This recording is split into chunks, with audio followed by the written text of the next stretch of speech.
also welcome to record on their end. We want to make sure we get to as many questions from the press as we can today. At the conclusion of the speaking program, we will take questions in the order in which they are received. If you're asking a question, please use the raise hand function in the bottom of your screen to enter the queue, or by pressing *9 if you've dialed in by phone. And now I'll turn it over to Representative Bonamici for her remarks. Well, thank you so much, Stephanie. I'm so glad to have the opportunity to talk with you today. The pandemic has created so many challenges and exacerbated existing inequities in communities across the country. But one thing is clear, we cannot recover and build back better without investing in families and children. So the Education and Labor Committee just advanced. We voted out of the committee our committee's portion of the Build Back Better Act, and we're making a once in a generation investments in the foundations of middle-class prosperity, education, healthcare, paid leave, and childcare. The Build Back Better plan will lower costs for Americans in childcare, preschool, community college. It will cut taxes for working families and, importantly, create millions of jobs and provide a path for people to skill up and get those jobs. It's exciting that a fix for the childcare crisis is a core element of this effort. As a mom of two, even though my kids are grown, I certainly know how essential childcare is to our communities, to our families, to our children, and to our economy. And earlier this year, I helped advance and secure $39 billion for childcare in the American Rescue Plan. And our Build Back Better Act expands on that foundation by providing low and middle income families with direct support to help cover costs, and by making free preschool available to all children who are 3 and 4 years old. You know, I recently had a conversation with moms, Megan and Marshall, and they're both struggling to find reliable childcare while working full time. And it's a story I've heard again and again. And listening to those stories, it really brings tears to my eyes because they're frustrated and they want to get back to work and there isn't affordable childcare.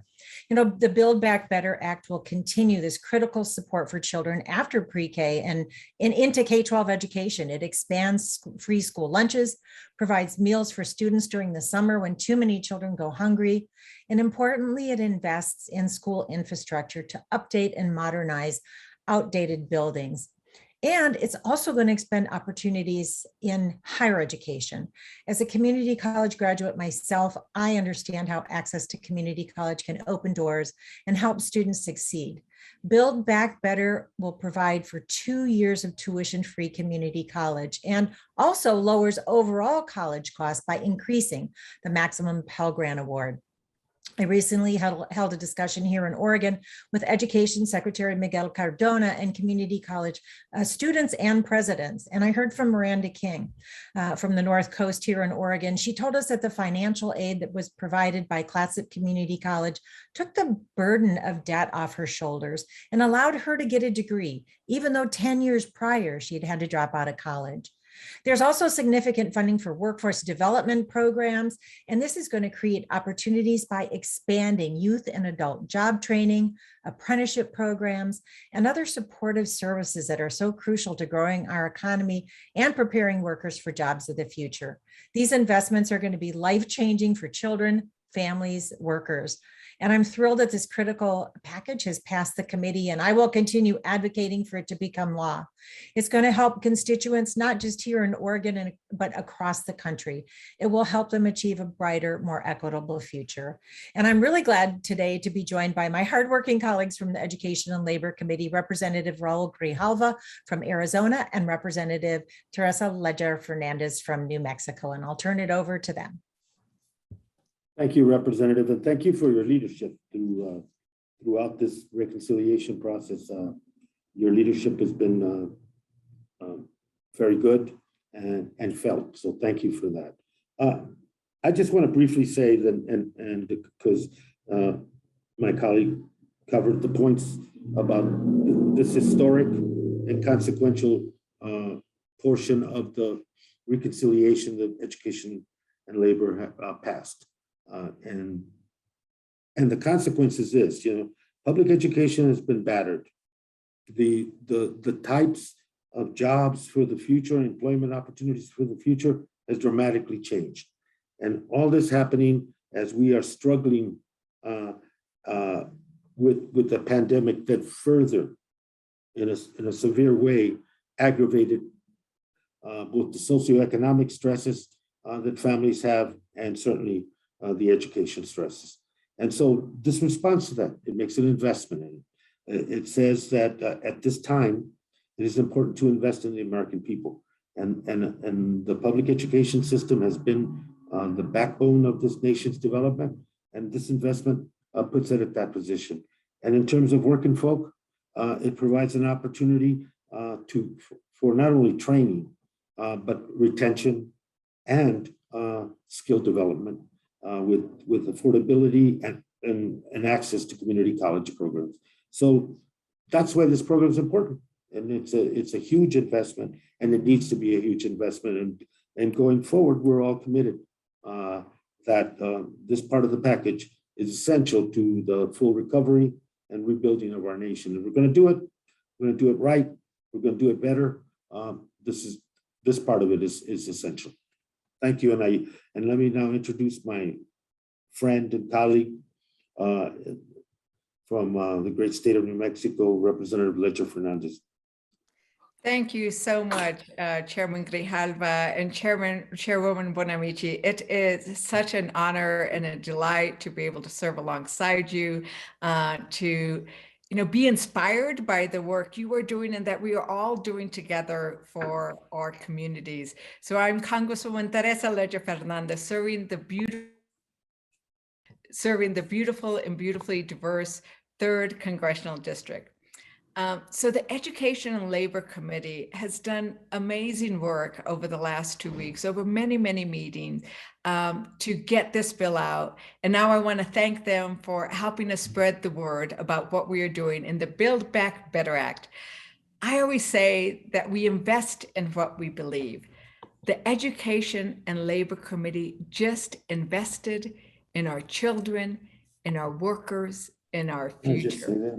Our proposed budget is a direct reflection of our nation's priorities and values. The American Rescue Plan established a good foundation, a strong foundation to start rebuilding from the pandemic. But the Build Back Better Act will build on those investments and make a transformational change for our communities. We secured the single largest investment in family childcare in our history. Investing in our youngest children provides the greatest rewards. Yes, we are asking everybody to say our children are what we need to invest in, even though we know that the return on that investment is going to happen 12 years, 14 years from now, but imagine what those children can accomplish.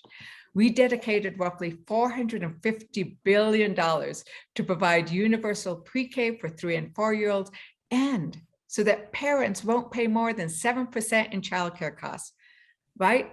We heard about it. I hear about it all the time. Too many mothers in my district who I meet with, they can't go to work or they can't attend school because childcare is just too expensive. Not anymore. And the beauty is that this investment empowers women and improves the lives of our children when they can have access to high quality childcare. The Build Back Better Act also invests nearly $80 billion in workforce development programs. When I speak with labor leaders and workers in my district, I constantly hear that they want fulfilling jobs, better paying jobs. They want to gain new skills. You know what? We're funding 1 million apprenticeships, probably more than that. We're funding job corps like the one I visited with Secretary Walsh a couple of weeks ago, where students were learning how to be welders, electricians, solar installers, the jobs that we need for our future. We're targeting new workforce activities to fight climate change and seeking to recruit and train much needed care workers. And for New Mexicans on the call, we know that our creative workers are vital to the US economy. 1 in 10 paychecks in New Mexico is tied to the creative economy. And yet many of our creative workers have struggled during the pandemic. So we were able to secure, I proposed an amendment and our colleagues agreed, to ensure that the bill's workforce development grants were accessible to our artists and creators. We cannot move forward as a nation while leaving any community behind. This bill addresses programs that will benefit every community. New Mexican community colleges and our minority serving institutions will benefit from the 2 years of community college, the increased Pell Grants, and the competitive grants for our minority serving research universities. Imagine, that's for the universities up in San Juan, in UNM, at Highlands, throughout our state are going to benefit from these grants.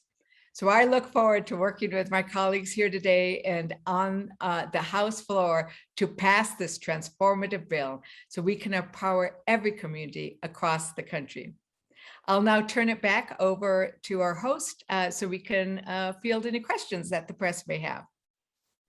Thank you so much. That concludes our speaking portion of the program. If you have a question, click the raise hand button in the center bottom of your screen, or by pressing *9 if you dialed in by phone.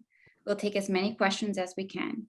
If you're asking a question, please let us know which member your question is directed to and your outlet so we can get to as many questions as possible.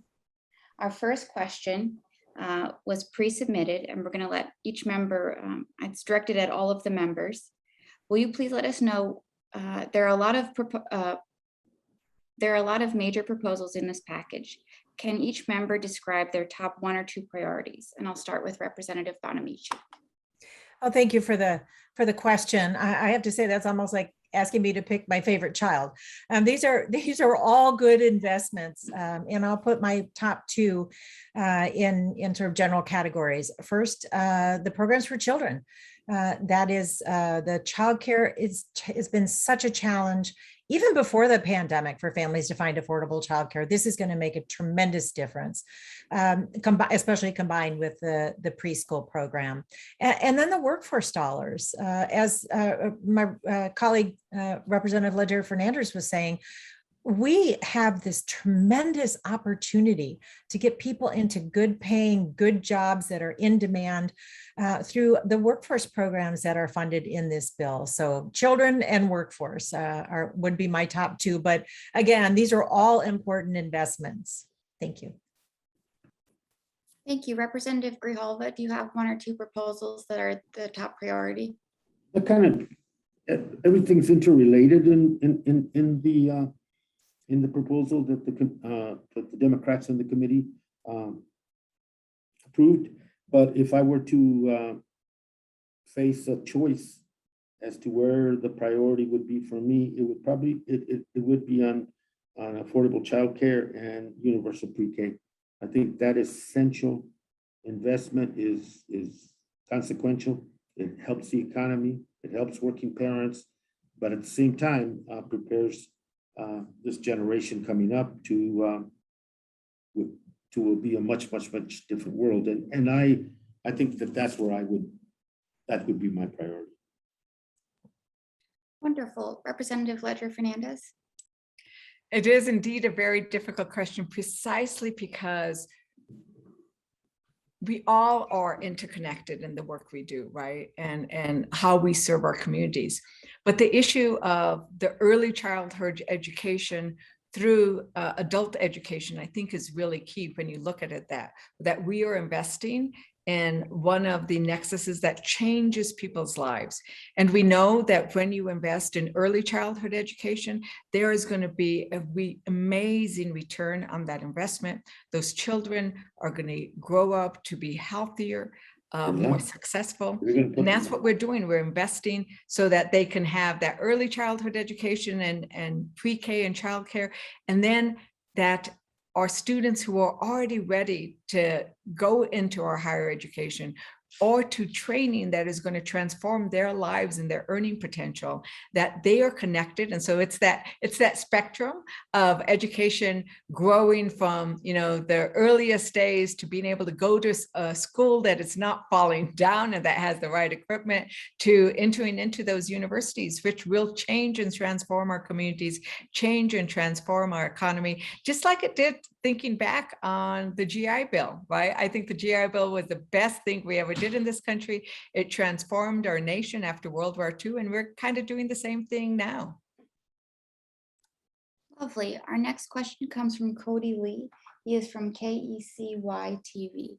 Cody Lee, I now invite you to unmute yourself.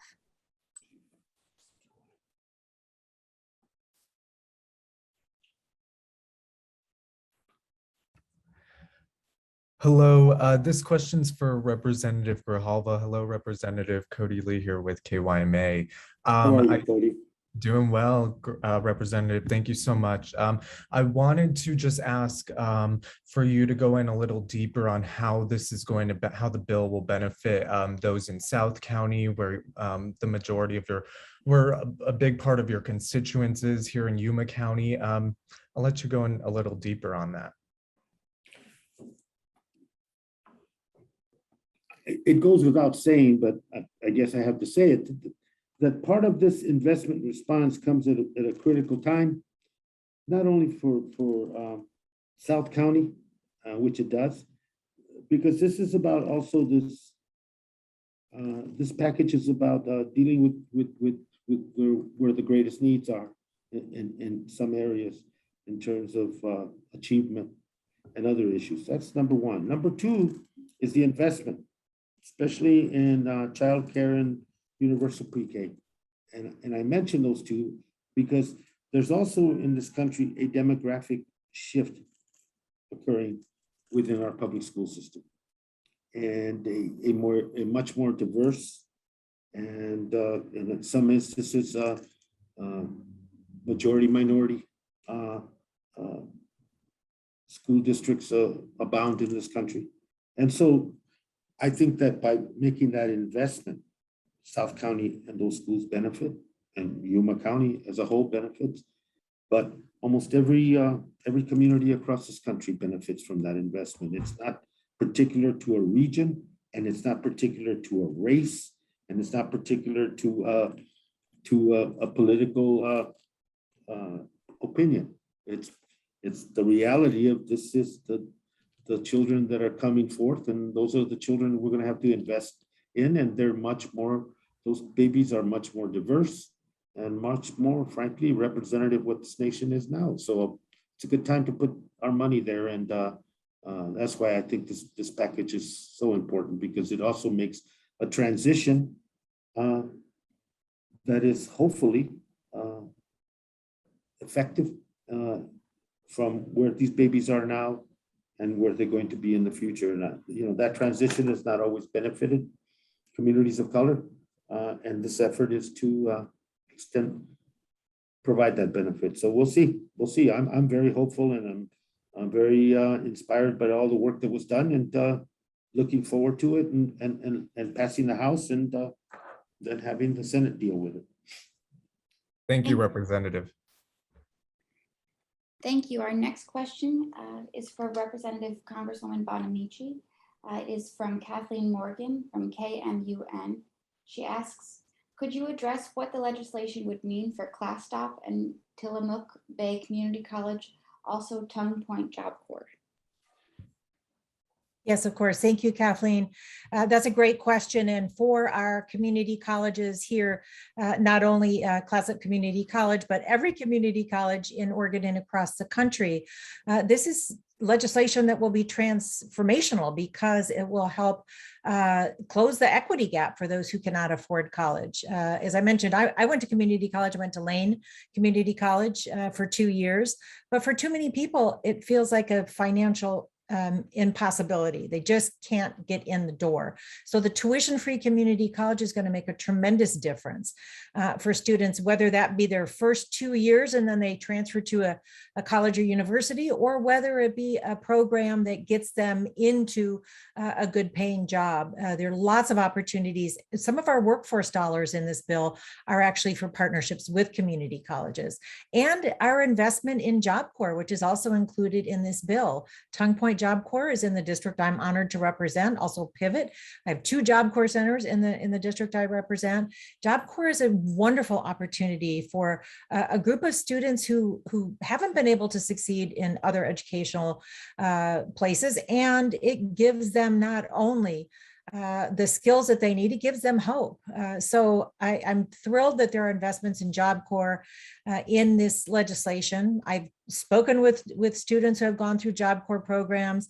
Our local employers are very appreciative of the workforce that comes out of Job Corps. So again, both Job Corps and community colleges will benefit. And it is the students who will go through those programs that will benefit as well, and their families. I also want to add briefly to the comment that Representative Grijalva made about the importance of these investments. There's been this tremendous opportunity gap. And it has been across the country for years with those who have the opportunities and those who don't, whether it be because of income, historic racism, systemic racism. This bill is designed to close those gaps. And I was a parent volunteer when my kids were growing up, and I could tell, in the school system, there are parents who they were doing fine and their kids got to go to preschool because their parents could pay for it. It didn't matter to them if they couldn't find childcare because they could afford to stay home with their kids.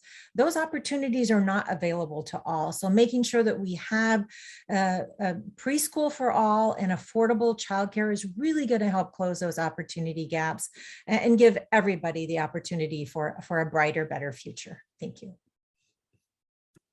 Thank you, Representative Bonamici. And Kathleen is actually on the call now as well. If you have a follow-up question, Kathleen, feel free to unmute yourself. Thank you very much. Congresswoman, can you tell me how institutions would access those funds? Would it be a competitive grant? And will the funds be as available to private child care and preschool as to say school district sponsored Head Start programs?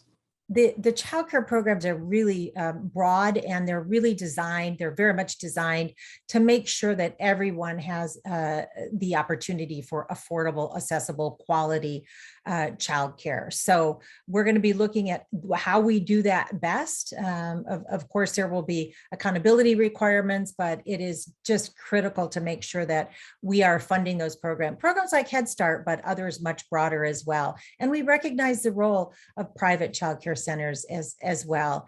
And with regard to the community colleges, what was your question? How will that money be accessed? Would this be based on, for instance, competitive grants?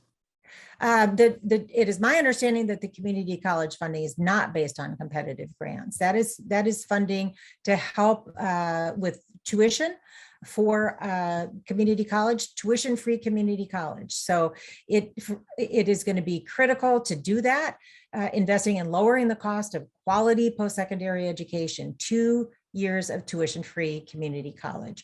So we'll be working, of course, with our states on making sure that that happens. Thank you. Thank you. Okay, our next question is for Representative Leisure-Fernandez. Representative Leisure-Fernandez, can you please articulate the importance of having both the bipartisan infrastructure bill as well as the Build Back Better Act? Yes, absolutely. I think that what these two bills do is complement each other. So the bipartisan infrastructure bill, contains many of the priorities that we sent over from the House and that the Senate worked on, and they create part of what we need. And so, here in New Mexico, we're going to look at getting, using some of those funds for water, wastewater, for working on our roads, working on our bridges. I've tried to get money for bridges that are so dilapidated, our kids cannot ride the school bus to school, right? And so those are the kinds of projects that are going to be addressed with the infrastructure bill, but it doesn't go far enough. And we've always recognized that it didn't go far enough. And so the understanding was that we would have a bipartisan infrastructure bill. And then for those things that we weren't able to get Republicans to join us in the effort, we would put back in the Build Back Better bill. And that includes things like the child tax credit. which so many New Mexicans are benefiting from. It is an amazing tax credit for our families, and it includes the issues that we've talked about today, the investments in education, which I think is some of the best investments we can do when we're investing in ourselves, in our people. Those are not in the bipartisan bill. So those are things that we are doing in the Build Back Better bill. They complement each other, but we need both of them. We are not going to address the inequity issues that both Chairman Grijalva and Chairman Bonamici have mentioned unless we do this. We are not going to address the need for universal pre-K unless we do this bill. And across our other committees, there are many other committees that are working on markups, and they are addressing other parts that are as essential. From work that we're doing under Chairman Grijalva's leadership in the House Natural Resources to how we're going to pay for this in Ways and Means. They all need to work together. We are focusing on those things that we have done today, actually last week in education and labor. And those are really investments in the people of the United States and the children of the United States. And those are equally as important as investment in our bridges and roads. Great. We do not have any more questions from the media at the moment, so I'm going to turn it over to Representative Bonamici for her closing remarks. I want to thank everyone for joining us today. This is an important conversation to reflect on the important work. As my colleagues have said, we spent a lot of time working on these issues, listening to our constituents across the country, and we heard the message loud and clear. We need to not just build back, we need to build back better. And this legislation will do that, particularly with our focus on our children, an investment in our future that is going to create a better future for them, lowering the cost of childcare, lowering the cost of higher education, strengthening our public schools, helping workers secure good paying jobs, and helping to prevent child hunger. Those are issues that we should all be able to agree on. They create a better future for our children, for our families, for our communities, and certainly they're good for our economy. So thank you again for everyone for joining us today.